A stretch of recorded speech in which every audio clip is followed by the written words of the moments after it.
안녕하세요. 부산환경교육센터의 홍하나입니다. 무심코 노, 꼼꼼히 예스. 생활 속 화학물질 바로 알기 프로그램 세 번째 시간입니다. 3회차의 제목은 화장품 다이어트입니다. 오늘은 우리가 매일 사용하는 화장품과 이를 씻어내는 세정제에 대해 알아보겠습니다. 지금 화면 앞에 앉아있는 여러분의 얼굴은 맨 얼굴인가요? 요즘은 남녀노소 구분 없이 화장품 사용이 일반화되고 있습니다. 그렇다면 여러분이 화장품을 사용하는 이유는 무엇인가요? 이 밖에도 다양한 이유가 있을 수 있는데 여러분은 몇 가지나 해당되나요? 2018년 오픈 서베이라는 조사기관이 실시한 국내 거주 20세에서 49세 여성 1,500명의 화장품 구매 이용 형태 조사에 따르면 기초 제품 5개, 베이스 제품 3.2개, 색조 제품 3.6개로 총 평균 사용량이 12개였다고 합니다. 여러분이 사용하고 있는 화장품 개수와 비슷한가요? 이처럼 지금 우리가 사용하는 화장품의 종류가 많고 다양한데 그렇다면 우리나라에서 최초로 사용된 상업용 화장품은 무엇일까요? 바로 박가분입니다. 박가분은 1919년에 등장한 제품입니다. 3mm 두께, 바둑판 모양의 고형 조각으로 요즘의 고체 파우더를 연상할 수 있습니다.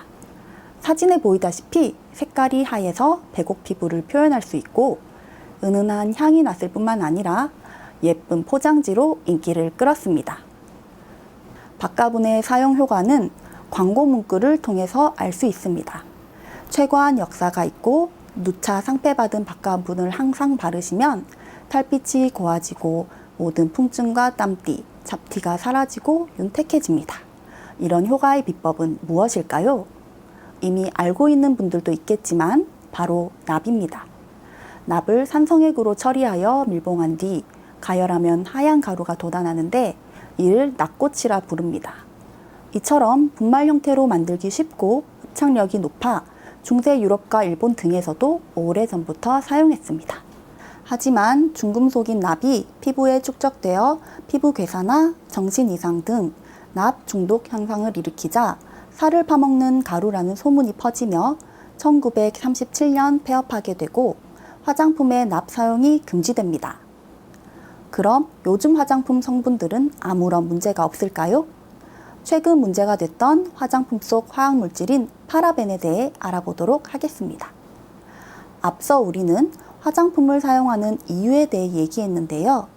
이러한 여러 기능을 위해 화장품엔 보습과 활성 성분이 함유되어 있습니다. 이들 성분이 공기나 각종 불순물에 노출되었을 때 미생물에 의해 오염되기 쉽고 오염된 제품을 사용하면 피부, 눈, 점막 등에 손상을 가하게 됩니다.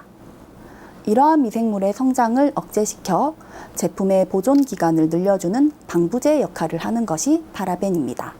가격이 저렴하고 효과가 좋아 화장품뿐만 아니라 물티슈, 구강청결제, 치약, 식품 등에 광범위하게 사용되고 있죠. 파라벤은 알코올과 파라하이드록시 벤조산의 에스테르 화합물인데 이때 사용되는 알코올의 종류에 따라 부틸파라벤, 프로필파라벤, 에틸파라벤, 메틸파라벤으로 나뉘며 앞서 말한 순서에 따라 인체 독성이 강합니다. 파라벤은 낮은 가격으로 큰 방부 효과를 낼 수 있다는 장점이 있지만 안전성에 대한 논란은 지속되고 있습니다. 연구 보고에 따르면 파라벤이 체내에 들어왔을 때 여성의 경우 여성 호르몬인 에스트로겐과 유사하게 작용해 호르몬 교란과 암을 일으킬 수 있고 남성의 경우 정자수 감소 등 남성의 미성숙을 유발할 수 있다고 합니다. 파라벤의 최대 배합 한도가 0.2에서 0.4% 정도로 규제되고 있다고 하더라도 매일 꾸준히 사용하는 화장품의 양이 평균 12개인데다 화장품 말고도 다양한 제품에 들어가니 문제가 되겠죠? 논란은 여전하지만 유력한 증거들이 발견되는 만큼 지속적인 노출을 생각해 본다면 전체적인 사용량을 줄이는 화장품 다이어트가 필요하다고 생각합니다. 여성 기준이긴 하지만 하루 약 7개의 베이스와 색조 화장을 했으면 잠들기 전에 깨끗이 씻어야겠죠? 여러분은 얼마나 자주 몇 개의 제품을 사용해서 씻고 계신가요? 사람마다 차이는 있겠지만 우리는 머리 감기, 세수하기, 샤워하기, 손 씻기 등 부위별로 씻는 횟수도 다르고 그만큼 많은 세정제를 쓰고 있습니다. 이들 세정제의 공통점은 무엇일까요? 바로 풍성한 거품입니다. 많은 분들이 거품이 많이 나는 제품을 선호하실 텐데요. 이 거품의 주인공이 계면 활성제입니다. 설명에 앞서 돌발 퀴즈 나갑니다. 다음 중 계면 활성제가 들어가 있지 않은 것은 무엇일까요? 네, 답은 없음입니다. 여기서 크림은 거품이 없다고 의문을 가지실 수 있는데 이유를 알아볼까요? 계면 활성제는 물과 기름처럼 섞이지 않는 것을 섞일 수 있게 만드는 역할을 합니다. 우리가 사용하는 제품에서의 기능은 유화제와 세정제 두 가지가 있습니다. 유화제의 예로 앞서 말한 크림 타입의 화장품이 있습니다. 세정제의 역할로는 세탁할 때 옷과 같은 세탁물에서 때를 떨어뜨리는 역할을 합니다. 이러한 작용이 나타나는 원리는 한 분자의 물을 좋아하는 친수성을 가진 머리 부분과 물을 싫어하면서 기름을 좋아하는 친유성인 꼬리 부분이 함께 존재하면서 나타납니다. 각자 자기가 좋아하는 쪽으로 붙으려고 하다 보니 맞닿은 계면의 힘을 약화시키거나 허물어버리는 것이죠. 계면 활성제는 우리 일상생활에서 다양하게 사용되고 있습니다. 대부분 합성 계면 활성제가 사용되는데 대표적인 예로는 석유에서 추출한 설페이트 계열의 계면 활성제가 있습니다. 합성 계면 활성제의 특징은 첫째, 거품이 많이 난다.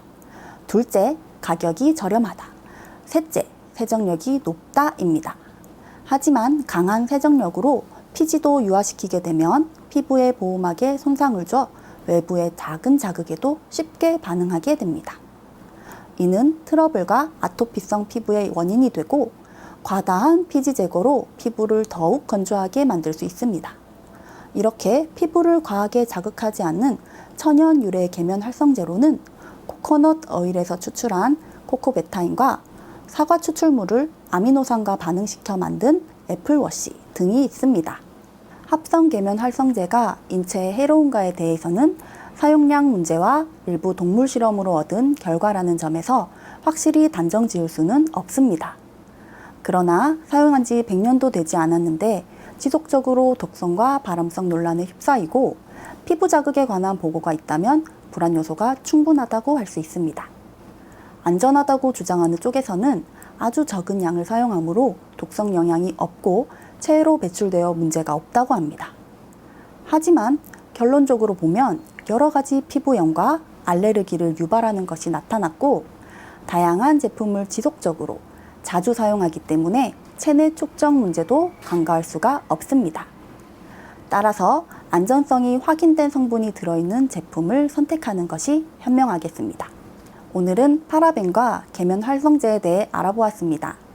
총 3회에 걸쳐 주로 다룬 내용이 합성 화학 물질에 대한 것인데 한 가지 궁금한 점이 생깁니다. 그렇다면 천연 성분은 안전한가? 우선 천연 오일이나 천연향 등 천연 물질에서도 여성 호르몬과 유사한 효과가 확인되는 경우가 있으므로 영유아나 임산부의 경우 사용에 유의가 필요합니다. 그리고 화학물질에 비해 세정력이나 보존력이 약해 청결 유지나 세균 증식 위험, 알레르기를 유발할 가능성이 존재합니다. 둘 다 문제가 있을 수 있다면 무엇을 사용하라는 건지 의문을 가지실 수 있습니다. 하지만 우리의 수업 전체 주제가 무심코 NO, 꼼꼼히 YES이듯이 화학 제품과 천연 제품을 이분법적으로 나누어 어느 한쪽에 옳고 그름을 말하려는 것이 아닙니다. 화학 성분이 들어간다면 그 역할은 무엇인지, 우리 몸에 해를 끼치진 않는지, 제품 사용 후 내 몸에 문제가 생겼다면 어떤 것이 문제일지를 한번 생각해보고 생활에 변화를 주는 계기가 됐으면 합니다. 이상으로 화장품 다이어트 강의를 마치겠습니다. 감사합니다.